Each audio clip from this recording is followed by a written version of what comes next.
¿Alguna vez te has preguntado de dónde vienen las reglas más básicas que nos damos como sociedad? Mm, O sea, ¿por qué en casi cualquier rincón del mundo, da igual hoy que hace 1000 años, matar a alguien de tu grupo claro. o tener relaciones con tu familia directa se considera lo peor de lo peor? Es una pregunta fundamental, sí. Hoy nos vamos a meter a fondo con una de las ideas más bestias y fascinantes de Sigmund Freud. Una que intenta explicar precisamente eso.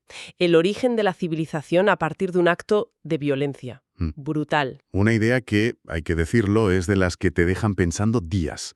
Vamos a analizar Tótem y Tabú, que es uno de sus textos más polémicos, y lo haremos basándonos en un artículo de Hernando Bernal que lo resume muy bien. Y el reto es entender ese hilo que traza Freud entre un crimen ancestral, el asesinato de un padre, Y el nacimiento de todo lo demás, la culpa, la moral, la religión, o sea, las reglas del juego de la sociedad. Vale, pero antes de que nadie salga corriendo a buscar esto en los libros de historia, hay que hacer una aclaración que me parece clave. Importantísima. Freud no estaba diciendo, mira, esto ocurrió un martes a las 3 de la tarde. No, no, para nada.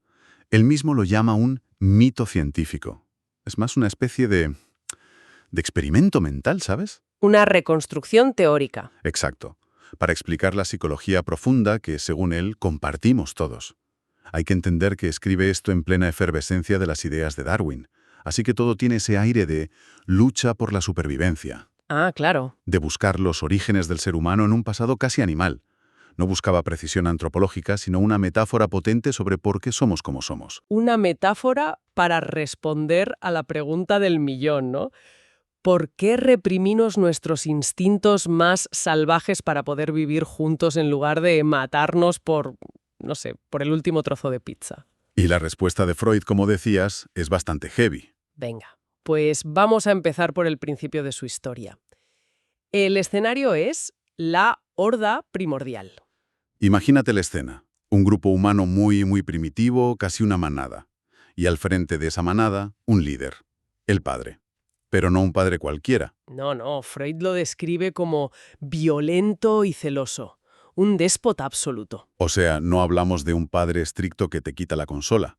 Hablamos de un tirano en el sentido más literal, casi como el líder de una manada de leones, que domina por la fuerza bruta. Esa es exactamente la imagen. Este padre tiene el poder total. Y la manifestación más clara de ese poder es que todas las mujeres de la horda son suyas. Todas, no las comparte. Y a medida que sus hijos varones van creciendo y se convierten en potenciales rivales, ¿qué hace? Los expulsa. Los expulsa. Los echa del clan para que no le hagan sombra. Claro, y con eso crea una situación, pues, explosiva. Tienes a un grupo de hijos desterrados llenos de resentimiento. Claro. Por un lado, le tienen un miedo atroz, es la figura que los ha condenado al exilio, pero por otro, la envidia debe ser tremenda. Brutal. Él tiene todo lo que ellos desean, el poder, la seguridad, el acceso a las mujeres. Es una ambivalencia total. Lo odian porque es el obstáculo para todos sus deseos, pero al mismo tiempo Es un modelo. es a lo que aspiran a ser. Exacto. Es la encarnación de la fuerza y el poder. Lo admiran y lo detestan a la vez. Y esa tensión psicológica es el motor de todo lo que viene después. Vale, Freud usa esta construcción tan extrema para ilustrar esa lucha interna que todos tenemos. El deseo individual más egoísta contra la necesidad de tener unas normas para para no acabar destruyéndonos. La horda es el deseo puro, sin ley ni moral, un estado de naturaleza en su versión más cruda. Con este panorama es una olla a presión. ¿Cómo está ya todo? Me imagino que no acaba bien para el padre. No, desde luego que no. Los hijos expulsados que mal viven por ahí, en los márgenes, empiezan a unirse. Descubren que no están solos. Claro, descubren que su odio y su frustración son compartidos.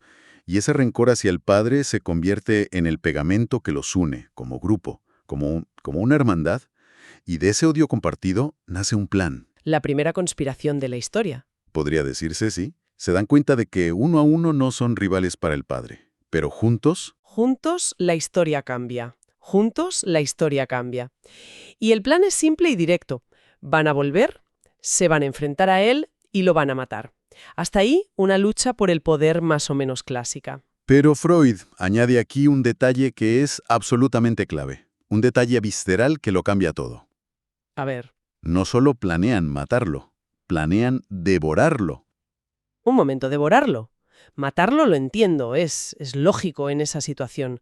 Pero el canibalismo, eso ya lo lleva a otro nivel. ¿Qué buscaba Freud con algo tan gráfico? Buscaba el núcleo simbólico del acto.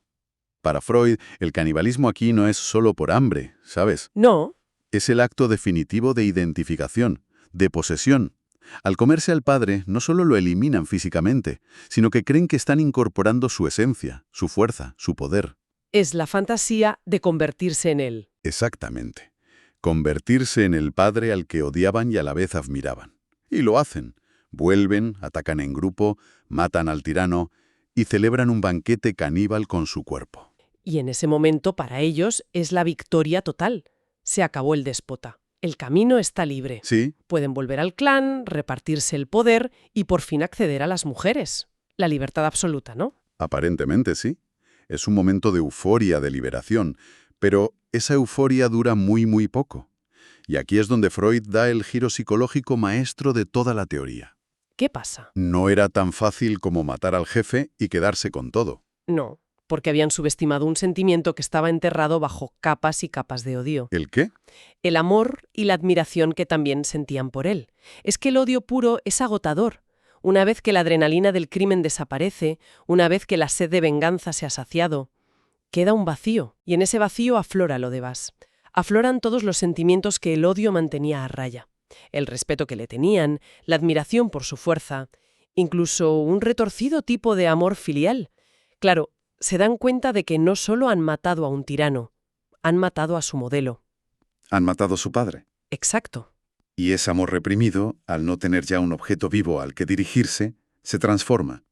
Resurge con una fuerza arrolladora, pero en forma de remordimiento, de arrepentimiento. Ahí nace la culpa. Ahí nace lo que Freud llama la conciencia de culpa. El acto que creían que los iba a liberar se convierte paradójicamente en su mayor carga psicológica. La victoria se vuelve cenizas en la boca. Vale. Aquí es donde me pierdo un poco. Matan al padre, se lo comen, se sienten fatal y de repente se vuelven civilizados. A mí me suena a todo lo contrario. Sí, es que es la gran paradoja que plantea Freud. ¿Cómo se conecta ese acto de barbarie con, no sé, hacer cola en el supermercado o respetar un semáforo? Pues la resuelve de una forma muy ingeniosa. Dice que el padre, una vez muerto, se vuelve simbólicamente mucho más poderoso de lo que era en vida. No lo pillo. Un padre muerto parece mucho menos amenazante que uno vivo que te puede Claro, expulsar del clan. ¿En qué sentido se vuelve más poderoso? se vuelve más poderoso porque su autoridad deja de ser externa, Ah, para convertirse en interna. Cuando estaba vivo, el padre era una fuerza física que los oprimía desde fuera. Sus normas se obedecían por miedo. por pura supervivencia. Pero una vez muerto, a través del mecanismo de la culpa, los hijos internalizan su figura. La prohibición que antes venía de fuera, ahora nace de dentro de ellos mismos. La voz del padre se convierte en la voz de su conciencia. Ah, es como si el fantasma del padre se les hubiera metido dentro a cada uno. Esa es la idea. Así que la primera policía, la primera ley, no fue un guardia externo, sino una voz interna. La conciencia no es más que el fantasma del padre asesinado. Entiendo. Y movidos por esta culpa insoportable, los hermanos hacen algo impensable. Para redimirse, se imponen a sí mismos las prohibiciones que el padre les imponía. Crean voluntariamente las primeras reglas sociales, los primeros tabúes. Y de ahí salen esas dos reglas universales de las que hablábamos al principio. Exactamente. La primera es obvia, la prohibición de matar. Para asegurarse de que ese crimen fundacional no se repita, declaran sagrada la figura de un tótem. Un tótem. Un animal o algo así, Normalmente un animal, sí. que pasa a ser el sustituto simbólico del padre asesinado. Matar al tótem está terminantemente prohibido. Y por extensión, esa regla se generaliza. Está prohibido matar a un miembro del clan, a un hermano. El origen de la ley contra el asesinato. ¿Vale? Y la segunda regla. Me imagino que tiene que ver con las mujeres, que eran el origen de todo el conflicto. Claro. Se dan cuenta de que la rivalidad sexual fue la chispa que encendió el fuego del parricidio. Si ahora, sin la autoridad del padre, empiezan a pelearse entre ellos por las mujeres del clan, que ahora son sus madres y hermanas, La nueva comunidad se va al garete. Se autodestruirá en una guerra de todos contra todos. Así que, para evitarlo, renuncian a ellas. Establecen la segunda gran prohibición, el tabú del incesto. O sea que, para Freud, los dos pilares de la civilización no nacen de una reflexión filosófica sobre el bien común. No, sino del sentimiento de culpa por un crimen atroz. Es una forma de decir, hicimos algo terrible para conseguir esto, así que ahora nos prohibimos a nosotros mismos las dos cosas que nos llevaron a cometerlo. Esa es la conexión fundamental que Freud establece entre culpa y cultura. La cultura no es algo que florece de forma natural y feliz. Es un sistema complejo, a veces muy represivo, de normas, éticas, rituales. Cuyo propósito principal es mantener a raya esa culpa. Mantener a raya esa culpa fundacional y los instintos que la provocaron.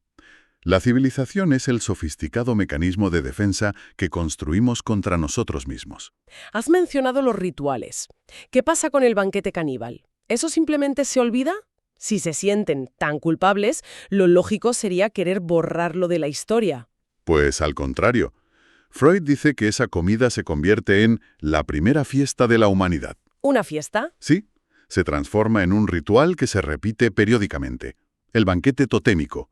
En esta ceremonia, el clan se reúne para sacrificar y comer, ya de forma simbólica, al animal totémico. Al sustituto del padre. Al sustituto del padre. Están conmemorando el crimen. ¡Qué locura! Celebrar el asesinato que les atormenta. Es que es una conmemoración profundamente ambivalente, ¿sabes? Por un lado, sí, es una celebración. Festejan la liberación, la victoria sobre el tirano. Vale. Pero al mismo tiempo, es un acto solemne que recuerda el crimen, reforzando así la culpa y la necesidad de obedecer las prohibiciones que nacieron de ella. Es un recordatorio. Es un ritual que permite a cada generación revivir simbólicamente el acto fundacional y al hacerlo reafirmar su compromiso con el orden social. Y de alguna forma, ese instinto de venerar un símbolo que representa al grupo, un tótem, no nos es tan ajeno. Claro, piensa en la reverencia casi religiosa que se le tiene a algunas banderas o emblemas nacionales. Por ahí va. Entonces, según esta lógica, la religión, la moral, las leyes, todo nacería de este único evento. La figura del padre asesinado se iría transformando con el tiempo en la de un dios al que se ama y se teme. Al que se le hacen sacrificios para calmar su ira. Es una repetición del mismo drama. Maya. Precisamente. La culpa se hereda culturalmente de generación en generación. Y toda nuestra civilización no sería más que el conjunto de herramientas que hemos ido desarrollando para lidiar con ese trauma original. Haciendo un resumen rápido de este viaje que ha sido intenso, Sí que lo ha sido. partimos de una horda primitiva, dominada por un padre tirano. Sus hijos lo asesinan, lo devoran, pero este acto de liberación les genera una culpa insoportable. Ajá. Y para gestionar esa culpa, crean los dos tabúes que son la base de toda sociedad. No matarás y no cometerás incesto. La cultura nace de un crimen. La conclusión principal es radical, desde luego. Para Freud, ser civilizado es en esencia renunciar. Renunciar a los instintos. Renunciar a nuestros instintos más básicos de agresión y de deseo sexual sin límites. Y no es una renuncia voluntaria o alegre, sino una impuesta por un trauma, por una culpa colectiva y heredada. Es un pacto. Nuestra civilización sería un pacto frágil y constantemente amenazado que firmamos para defendernos de nuestros propios impulsos destructivos. Esto nos deja con una pregunta final bastante potente. Si aceptamos esta teoría, aunque solo sea como una metáfora sobre la psicología humana, ¿qué nos dice de nuestras leyes y normas sociales de hoy? Pues nos obliga a plantearnos si en el fondo nuestras constituciones, nuestros códigos éticos, no son más que un dique de contención. Un acuerdo para mantener a raya los deseos violentos de esa horda que, según Freud, todos llevamos dentro. Y cambia la percepción de nuestros propios rituales, ¿no? Totalmente. La próxima vez que asistamos a una ceremonia solemne, ya sea una cena de Navidad o un acto de Estado, podríamos preguntarnos si en su origen más remoto no hay un eco de esa conmemoración ambivalente. La celebración de una liberación. Que al mismo tiempo nos recuerda un crimen compartido. Es una idea que como poco da que pensar.